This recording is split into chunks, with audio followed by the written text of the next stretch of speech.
There's a moment that I'll never forget.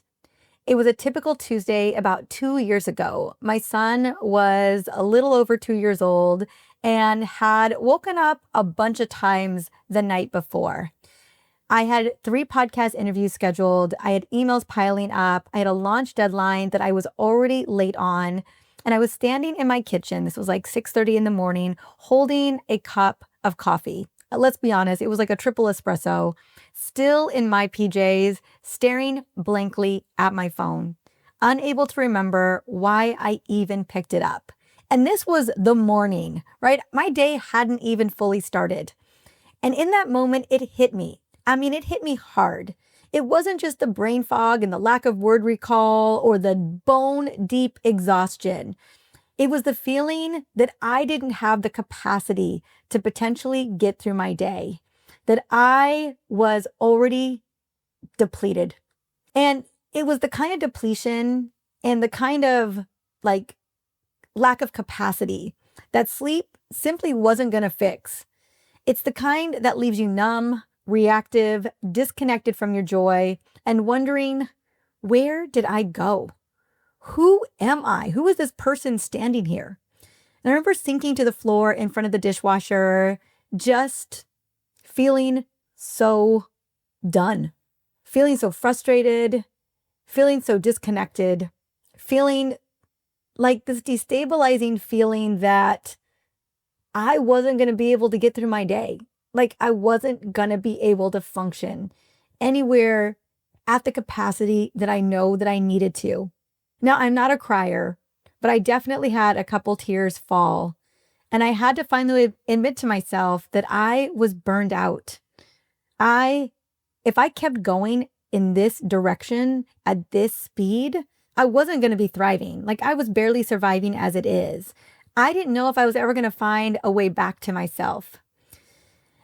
I was literally running on fumes, cortisol tanked, and emotionally hanging by a thread. And I realized that this isn't just my story, because I have worked with thousands of women. And let me tell you, so often the way that they explain how they don't feel resourced, they don't have enough energy in the tank, they feel wired and tired. Man, I knew what that felt like. And I knew that so many women were in the same boat that I was in. It's the story of millions of women in midlife. Women who are trying to be everything to everyone and for everyone with the nervous system stuck in survival mode. If that is you too, today, I want you to know that this episode, this conversation, this is for you. Today's conversation is devoted to understanding and recognizing when our stress is at capacity, right? When it feels out of control, as it was mine for many years.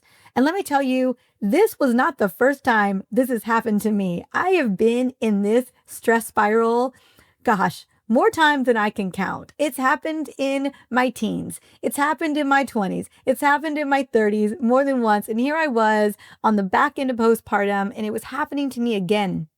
I will be sharing what you can do to naturally reverse the stress cycle and to reverse that survival mode, that overproductivity mode, that over-efficiency mode that many of us find ourselves in throughout the perimenopause and midlife journey. Now, I recently had a patient named Ashley who was 44 years old, a couple years younger than me, and she came to me because of her intense PMS mood swings and her inability to cope with daily stressors that she had been able to cope with literally just a year prior. Her mood changes were affecting her marriage, and her brain felt like mush, and it was affecting her ability to do everything effectively, but most importantly, her high tier job, where you think about the type of jobs that many of us have where it requires such high executive functioning, right? Where we're doing research, we're preparing for presentations, we're problem solving, we're managing teams, right? We are constantly leveraging all the energy that our brain has to do the work that we've been paid to do. And I remember her asking me point blank, am I going to be able to get through this without losing everything? Man, that hit me so hard. because she said, I feel like everything is falling apart and I can't keep it all together anymore. And the only thing I could say, and believe me, I felt this in every fiber of my being, but the only thing I could say was yes. It was important for Ashley to know that she had support, that we were going to get through this together, and we were going to support her hormones, her brain, and her body. Like, we were going to find a way to help her regulate her body. We were going to help her reorganize her life in a way that, one, she could still keep doing the things that she was doing that were non-negotiable for her family, her work, the things that she couldn't let go of, but also punctuate in her life ways that she could prioritize herself. Because honestly, she didn't have any other choice. And that's where I've been so many times at that crossroads where I'm thinking, if I continue to go this route longer, it's going to get worse. It's definitely not getting better, right? And as we age, there's so many other stressors and things that are shifting in our body on a physiological level that if I don't begin and you don't begin, if we don't begin to prioritize our health and our body, man, it's just, we deserve so much more than burning to the ground, than feeling under-resourced, than operating in depletion. For many of us, including myself and Ashley, we often live lives with a nonstop sense of urgency, an obligation that drives us into survival mode. We are not meant to live like this every single moment of the day, like something needs to be addressed or someone needs to be taken care of, right? I know that we are problem-solving machines, but it doesn't need to be that way. One of my favorite mantras that I tell myself a lot, because I'm always trying to solve a problem. Man, I'm trying to create a problem and then solve a problem, right? There's often not even a problem to be had. The mantra that I share with myself often is that nothing is wrong. Nothing is wrong. I've almost debated tattooing this on myself because I really need the reminder. Stop trying to find something to solve when nothing is wrong. The other one that I really love as well is, it feels good to feel good. What if we could just feel good? What if we could be in the present moment of feeling good? What would that feel like, right?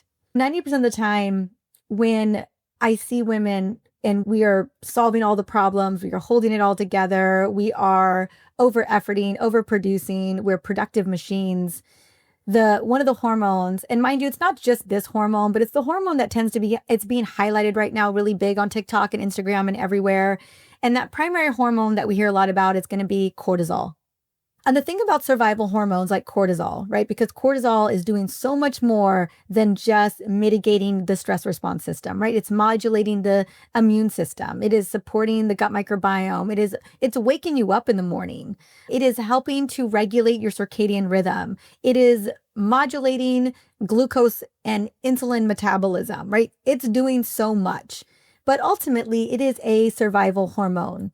And it's not the only hormone that's being activated when we go into fight or flight or when we activate our survival mode system. We're talking about norepinephrine, adrenaline, epinephrine, like those are the immediate fight or flight hormones. And then when that stressor remains, like it doesn't clear, whatever the emergency is, it doesn't go anywhere, call that chronic stress, that's when we see cortisol really come into play. And many of us are, again, we are overactivating that stress response system on accident all of the time. And ultimately, it's the sustained amount of or release of cortisol in response to this chronic activation of survival mode that we find ourselves kind of having that, basically being in burnout, being in cortisol overload. It's when we begin to see and feel the belly fat. We begin to feel the cravings. We begin to feel just, again, under-resourced, overstimulated, and burned out ultimately, right? Those are going to be the symptoms. But cortisol, when it's deregulated, we're going to get into that right now, it does so much more negatively to the body than I think you and I even realize it. Now, when perimenopause starts knocking at our door, right, that's when all hell breaks loose, right? Maybe you were able to keep it together. Like maybe you were able to operate in survival mode and still feel okay, right? I always say that when you're operating in survival mode, when you are just running from one thing to the next with high levels of efficiency and high levels of productivity, it's ultimately going to come at a cost. And the question is when? And for some of us, it happens in our 30s, but for many of us, it happens in our 40s. And that's why it can feel like such a reckoning, because you're like, wait, I was able to do all of this. I was able to get my kids to school, and I was able to do my high level job, and I was able to take care of everyone at the end of the night and handle all the housework and do all of it, right? Hold all of it in the air until my hormones began to erratically shift. And then it felt like the rug would just like someone just pulled it right out under you, right? And you completely fall apart. So what is going on with perimenopause, right? Beyond the hot flashes, because let's be honest, for so many women, that is not the most disruptive symptom, right? We're talking irregular periods, mood swings, brain fog, a lack of stress resilience, rage, irritability, all of the brain related symptoms, sleep issues.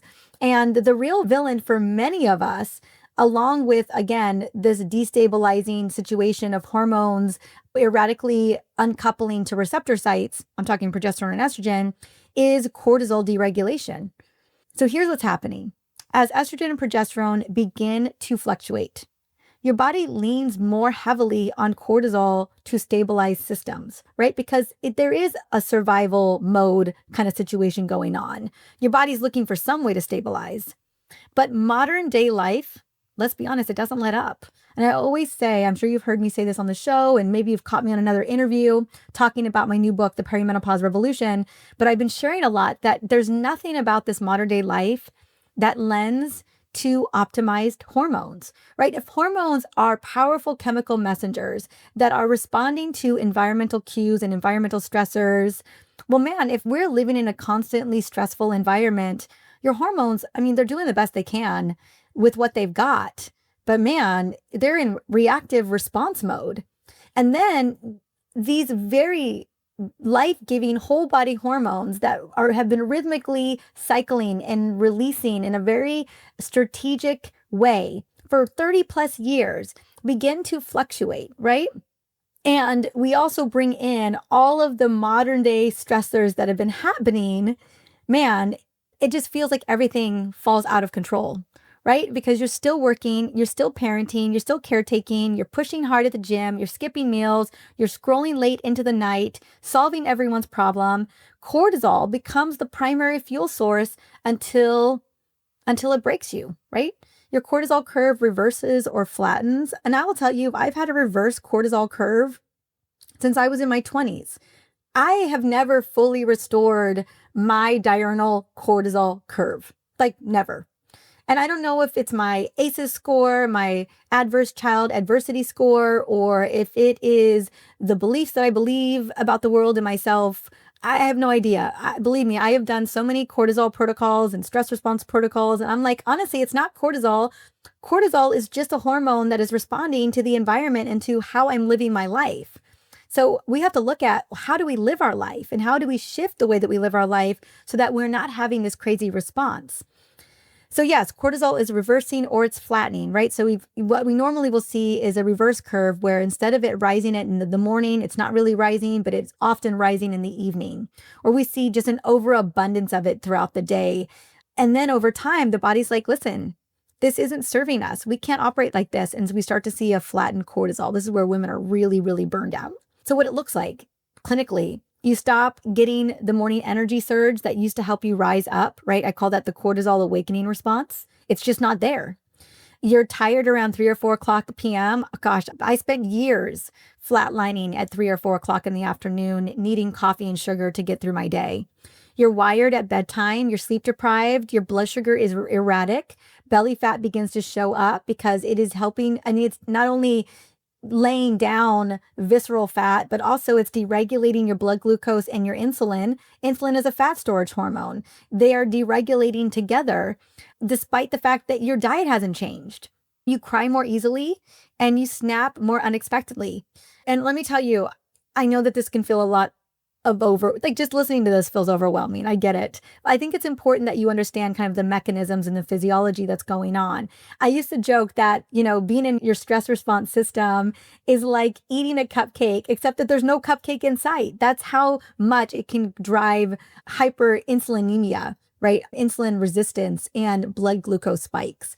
One of the biggest spikes I've ever had on wearing a continuous glucose monitor was when I was rushing out the door to meet a friend, and I was in this energy of efficiency. Like I was literally bending time. This is back in the day, this used to be my superpower. Used to be my slight edge.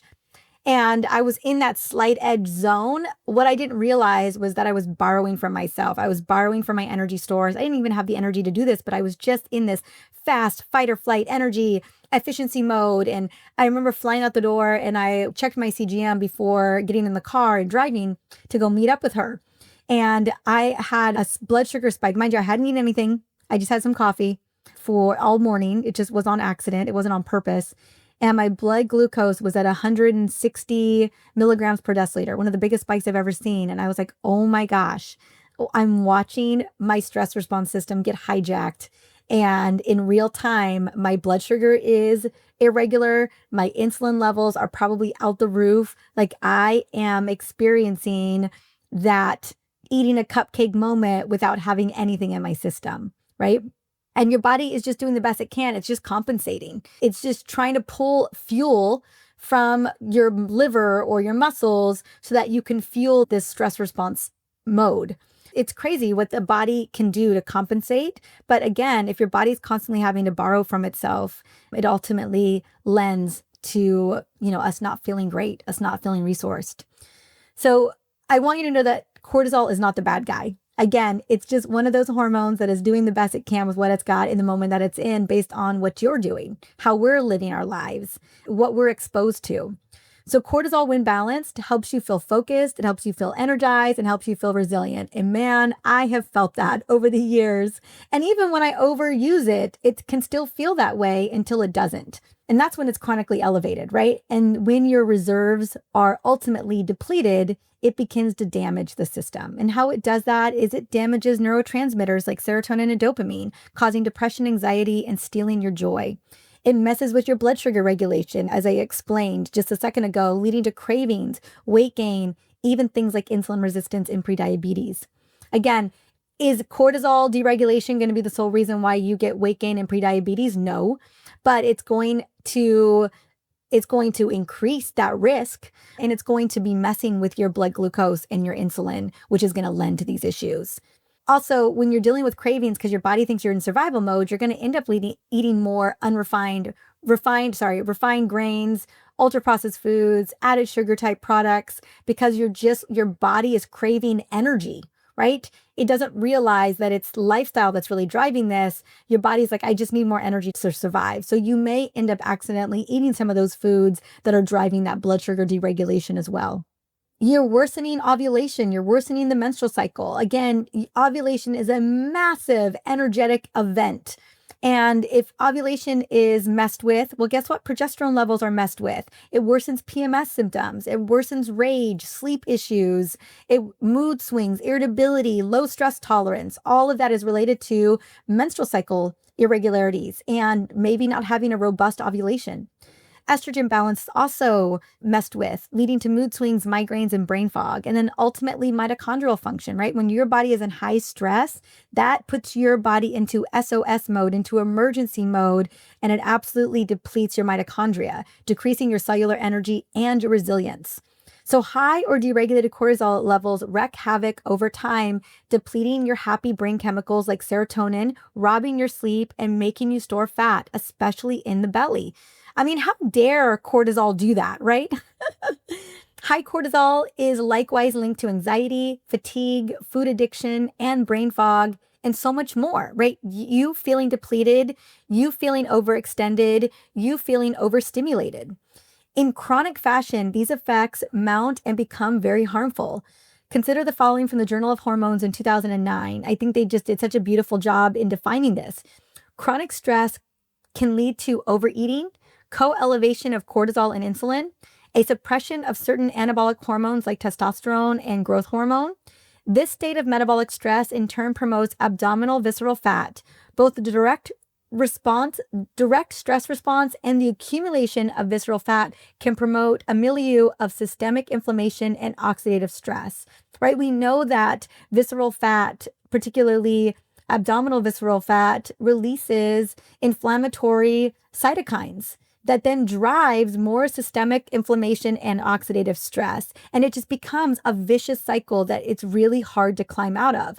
And I bet at times it feels like it's a vicious cycle. You're like, how do I even break this chain? How do I break this cycle? In short, researchers feel chronic stress responses can create hormone chaos too.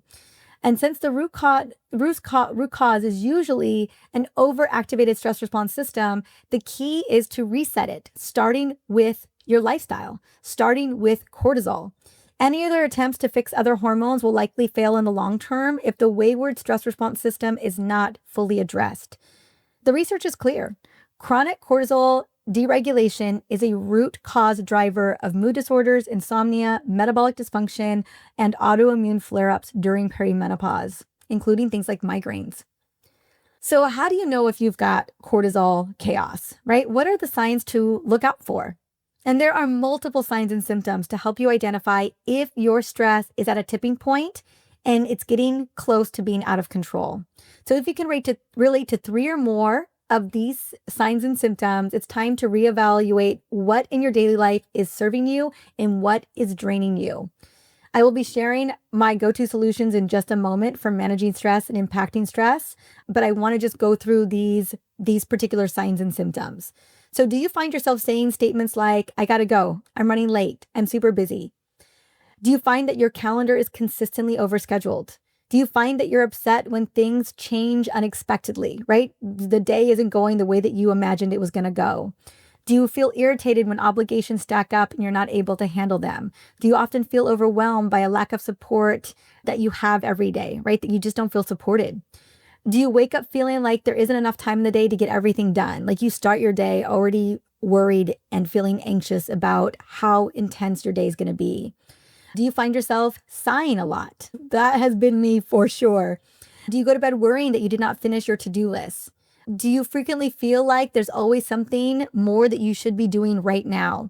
Do you find yourself craving salty or sugary snacks in the middle of the day? Do you feel wired and tired? Do you feel exhausted in the middle of the day around 3 or 4 o'clock in the afternoon? Do you feel like you can't turn off all of your thoughts in your mind when you're trying to go to sleep? Like you're trying to solve the world's problems or create tomorrow's grocery list? Do you rarely feel like you're completely on top of things? You don't remember simple things like where you forgot your glasses or the word on the tip of your tongue or why you walked into the room? Do you easily get sick? Coughs and infections, do they take long to resolve? Do you find yourself with no willpower when it comes to foods, especially refined carby foods? Do you find yourself needing to caffeinate often to function throughout your day? Do you feel unmotivated or just lacking the confidence to do the things that you used to do? So take a moment. Do any of these resonate? Do these feel real and true for you right now? Take a moment and tally up your score. You can always just go back and fast forward 30 seconds or so to go back. And be honest with yourself about like, how many are you dealing with right now? If you resonated with 3 or more signs or symptoms, that you are definitely activating your stress response system more often than you think, leading most likely to deregulated cortisol levels that ultimately can be very detrimental to your health, especially in midlife, right? When other things are already shifting, adding more stress to the plate is not going to make things better. So I want to talk about, now that we're clear, okay, I could do better in managing my stress response system. I'm saying that for myself. I could always do a little bit better. And I have a feeling that you're in the same boat as me, right? That again, you feel like there's more than you can handle, or that you're not able to tackle all the things that need to be done during the day. You find yourself saying things like, man, I've got so much going on. I've got too much to do. I'm busy. I'm slammed, right? If that is true, I want you to know that this isn't about willpower or another diet. It's about creating safety in your nervous system so that your body doesn't think it's in a war zone all the time. Your body doesn't think you're constantly in survival mode. So the first thing I recommend is anchor your day with cortisol resetting rituals. Start your day with sunlight, hydration, and protein. So go outside for, I would say, 5 minutes, 10 minutes within 1 hour of waking. Hydrate before coffee, add minerals like Element, whatever electrolytes work for you. Eat a sugar-balanced breakfast. Okay, no toast and jam here. Think protein, fiber, and fat. And do 5 to 10 minutes of breathing, journaling, or stretching. Set your pace. Don't let the day get set for you. Again, one of my favorite quotes by Louise Hayes is, how you live your life is how you live your day. And how you live your day is how you start your day, right? And so just note that the way that you start your day is going to set the tone for your day, and how you live your day is going to be how you live your life. So your morning routine is the most mission critical, let me tell you. Number 2, use breath and somatic work to downshift your nervous system. So breath work is a game changer. Practice the 4-7-8 breathing or alternate nostril breathing. And these are super easy to go and find on YouTube or just look them up. I talk about them in my book extensively. Do a short session of transformational breath work if emotions are high, like 5 minutes. And vagus nerve activation techniques. Cold water on your face, humming, gargling can also help. I like to do that when I'm in the shower or after I brush my teeth. Add in adaptogens. We're talking nutrients that soothe the hypothalamic pituitary adrenal axis, that tell the brain to calm down even when you forget to do so. So targeted supplementation shines. You can try ashwagandha and rhodiola to lower cortisol and improve resilience. B complex vitamins to support neurotransmitter production. Magnesium glycinate or threonate to calm the nervous system. And I love my Adrenal Love formula from my Essentially Whole supplement line. This was literally what it was built for exactly this moment. I take it every single day. And then you're going to want to prioritize your sleep like it is $1 million meeting, right? No Netflix binges past 9 o'clock. Your brain needs recovery. Bedtime routines like Epsom salt baths, blue light blockers, lavender oil, a little bit of chamomile tea. Go to bed, have good sleep consistency. So go to bed by 10 p.m. to support your cortisol circadian rhythm. And use sleep meditations like Calm and Ziva meditations, Insight Timer. There's so many great meditation apps out there. And then lastly, I want you to reconnect with your joy, your safety, and sisterhood. So dance, walk barefoot in the earth, say no, play music, paint, connect with your best friend, have a book club. I mean, community is medicine. Reach out, because I promise you, you are not alone. I bet you have seen yourself in me. I know that I see myself in you. We are in this together. And here's an important truth I want you to walk away with today. That perimenopause isn't a breakdown. It's a powerful awakening if you choose. It's an invitation to finally say, I choose me. I choose to feel safe. I choose to heal. I choose to come home to myself. So if you're listening to this conversation between you and me, and you're feeling depleted, you're feeling exhausted, low-resourced, overstimulated, and just not like yourself anymore, it's not because you're broken. It's because your body has been asking for a new level of support. Because I can promise you, what you have done to get yourself here isn't going to be the level of support that you need to thrive. Right? Not just tomorrow or 30 days from now. We're talking years down the line. And now is your moment to listen, because you deserve vitality. You deserve clarity. You deserve peace in your mind, strength in your body, and joy in your soul. And if you're ready for a clear roadmap through this profound transition, one that's rooted in science, self-love, advocacy, and strategy, the Perimenopause Revolution is your next step.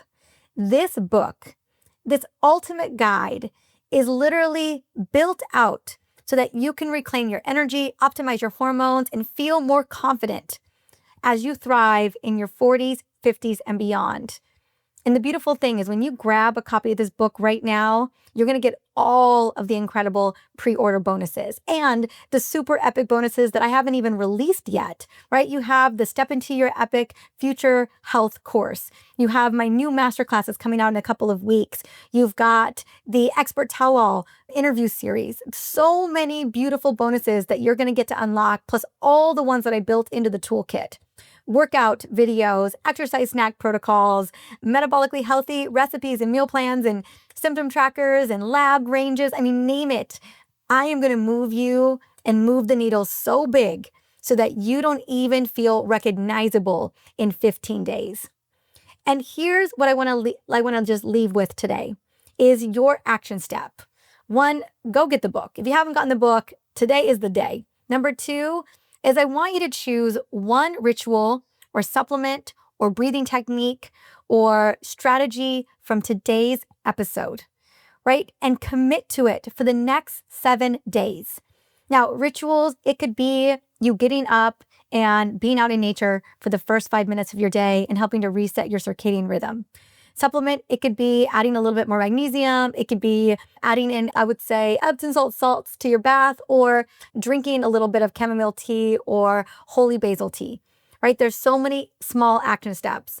And if I had to choose one small shift that has made the biggest difference for me this year, besides exercise snacks, I wouldn't say that exercise snacks are going to regulate your cortisol levels, but this particular shift that I'm going to share will.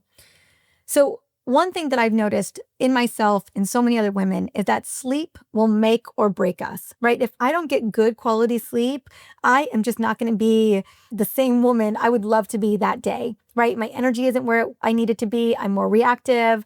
I'm more triggered. I'm not as well resourced, right? It's having an impact on everything in my life. And so I wanted to really dial my sleep. And so I focused on my sleep consistency. And it's a small thing that in the course of 7 days, you will be a different person. So what that means is you go to bed at the same time every night and you get up at the same time every morning.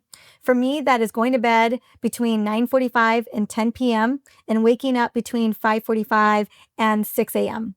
And I have been consistently doing this for at least 4 to 5 months. And I feel more energized in the morning. I can do bigger workouts in the morning. I have better workout recovery. I have more energy in the tank to do this book launch, to be interviewed by hundreds, like 100 people, like to just live a very big life. And without that sleep consistency, that really deep restorative sleep, I know that it wouldn't be like that. So I know that's a small shift, but it is a profound shift. Another small shift that I think can make a massive difference that I would highly recommend implementing is just moving after meals. Move after meals. That is a big one. If you did that for 7 days, you would feel a marked difference. And then as you start to experience the wins of these small shifts that make profound changes, then I recommend stacking on top of one another. Maybe you do a gratitude journal exercise before you read your book, before you go to bed at that same exact time every single night. Or maybe you do a little exercise snack before a meal and after a meal, and that meal is blood sugar friendly, right? Once we start stacking these on top of one another, oh my gosh, you begin to transform into a different person.